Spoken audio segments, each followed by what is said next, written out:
சிறகடிக்க ஆசை சீரியலில் விஜயாவோட கொட்டை தடக்கிறதுக்கு ஆள் வந்தாச்சு. அண்ட் மீனாவுக்கு கிடைத்த சப்போர்ட் அண்ட் ரோகிணிக்கு கிடைத்த பல்பு மொமெண்ட் குறித்து தான் இன்னைக்கான சிறகடிக்க ஆசை சீரியல் குறித்து நம்ம பார்க்க போகிறோம். ஸோ அந்த வகையில் மீனாவை பார்க்குறதுக்காக வீட்டுக்கு வந்த அவங்களுடைய அம்மாவை விஜயா அவமானப்படுத்த கடைசியில் விஜயாவுக்கு பிரச்சனை கொடுக்கறதுக்காக முத்துவோட பாட்டி பார்த்தீங்கன்னா மறுபடியும் ரீஎன்ட்ரி ஆயிருக்கிறாங்க. சின்ன எபிசோட ஆரம்பத்தில் பார்த்தீங்கன்னா கல்யாண நாளை மறந்துட்டீங்களே அப்படிங்கிற மாதிரியா மீனா முத்துக்கிட்ட சண்டை போட முத்து நம்ம ரெண்டு பேருமே சந்தோஷமாக கோவிலில் மாலை மாத்திர அந்த கல்யாணம் தான் எனக்கு ஞாபகம் இருக்குது இந்த மாதிரியா சொல்ல மீனா பார்த்தீங்கன்னா பயங்கரமாக சந்தோஷப்படுறாங்க. அதுக்கப்புறமா ரெண்டு பேருமே எப்போது ஃபஸ்ட் டைம் பார்த்துக்கிட்டாங்க அண்ட் ஆரம்பத்தில் இவங்க ரெண்டு பேருக்கும் வந்த பிரச்சனைகள் எல்லாத்தையும் பற்றி பேசிக்கிட்டு இருக்கிறாங்க. அப்பையும் மீனா முதல்ல உங்களை பார்க்கும்போது பொறுக்கி அப்படிங்கிற மாதிரியா திட்டுனேனே இந்த மாதிரியா சொல்ல அதுக்கு முத்து ஆமாம் இப்போயும் நான் பொறுக்கியாக இருக்கேனா இந்த மாதிரியா கேட்க அதுக்கு மீனா இப்போ நீங்கள் என்னுடைய மனசுக்கு பிடிச்ச புருஷனாக இருக்கீங்க இந்த மாதிரியா சொல்கிறாங்க. அதுக்கப்புறமா அடுத்த நாள் மீனா அண்ணாமலைக்கு காஃபி கொடுத்துக்கிட்டு இருக்கும்போது மீனாவோட அம்மா வீட்டுக்கு வர அண்ணாமலை அவங்களோட பேசிக்கிட்டு இருக்கிறாரு. அப்போது விஜயா கிட்ட மீனாவோட அம்மா பேச விஜயா அவங்கள அவமானப்படுத்துறது போல் பேசிக்கிட்டு இருக்கிறாங்க.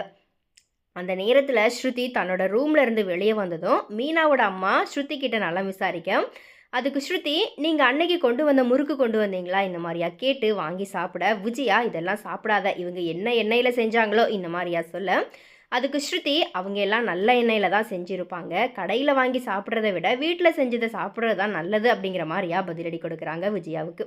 அதுக்கப்புறமா ரோகிணி அங்கே வந்ததும் மீனாவோட அம்மா உங்கள் அப்பா ஜெயிலில் இருக்காங்கன்னு கேள்விப்பட்டேன், மனசு கஷ்டமாக இருந்துச்சு, சிதம்பரத்தில் ஒரு கோவில் இருக்குது அங்கே போயிட்டு வந்தால் எல்லாமே நல்லதாக நடக்கும் இந்த மாதிரியா சொல்கிறாங்க. அதுக்கு கோவமான விஜயா வீட்டில் நடக்கிறது எல்லாம் அங்கே போய் சொல்லிட்டாளா இந்த மாதிரியா சொல்லி திட்டி அதெல்லாம் நாங்கள் பார்த்துக்குறோம், நீங்கள் உங்கள் வேலை ஏதோ அதை மட்டும் பாருங்கள் இந்த மாதிரியா கோவப்படுறாங்க. அதுக்கப்புறமா அந்த நேரத்தில் முத்து வீட்டுக்கு வந்ததும் மீனாவோட அம்மா கல்யாண நாளுக்காக உங்களை கூப்பிட வந்தோம் இந்த மாதிரியா தான் வாங்கிட்டு வந்த துணிமணிகளை எல்லாமே எடுத்து கொடுக்க அதுக்கு முத்து இதெல்லாம் எதுக்காக செய்கிறீங்க, நாம எல்லாம் ஒரே குடும்பம் தான், நான் உங்களை அத்தையாக நினைக்கல என்னோட அம்மாவாக தான் நினைக்கிறேன் இந்த மாதிரியா சொல்ல விஜயா பார்த்தீங்கன்னா அந்த இடத்துலையும் அவமானப்பட்டு நிற்கிறாங்க. அதுக்கப்புறமா மீனாவோட அம்மா கிளம்புனதும் ரோகிணி அண்ட் விஜயா ரெண்டு பேருமே மீனா கிட்ட எப்படி வீட்டில் நடக்கிற விஷயம் எல்லாத்தையும் சொல்லலாம் இந்த மாதிரியா திட்ட அதுக்கு மீனா ஒரு குடும்பத்தில் அப்பா இல்லாத கஷ்டம் என்னன்னு அப்பா இல்லாதவங்களுக்கு தான் தெரியும், அந்த வருத்தத்தில் தான் நான் சொன்னேன் இந்த மாதிரியா பதிலடி கொடுக்குறாங்க. அதுக்கப்புறமா முத்துவும் மீனாவும் ரூமில் பேசிக்கிட்டு இருக்கும்போது தான் திட்டுறதை பற்றி மீனா சொல்லிக்கிட்டு இருக்கிறாங்களா அப்படிங்கிற மாதிரியா விஜயா ஒட்டு கேட்டுக்கிட்டு இருக்கும்போது ரூமில் இருந்த மீனா வெளியே வந்துடுறாங்க. அப்போது விஜயா நிற்கிறத பார்த்து பயப்படாதீங்க, நான் இங்கே நீங்கள் திட்டினது எல்லாத்தையும் சொல்ல மாட்டேன், எனக்கு இந்த குடும்பத்தோட நிம்மதி ரொம்ப முக்கியம் இந்த மாதிரியா மறுபடியும் பல்பு கொடுக்குறாங்க விஜயாவுக்கு.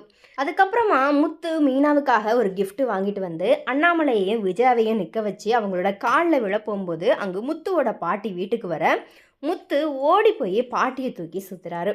அண்ணாமலை அம்மாவை கீழே இறக்கி விடுறா இந்த மாதிரியா சொல்ல பாட்டி சொல்லாமல் கொள்ளாமல் வந்திருக்கீங்க இந்த மாதிரியா மீனா காலில் விழுந்து பாட்டிக்கிட்ட ஆசீர்வாதம் வாங்குறாங்க.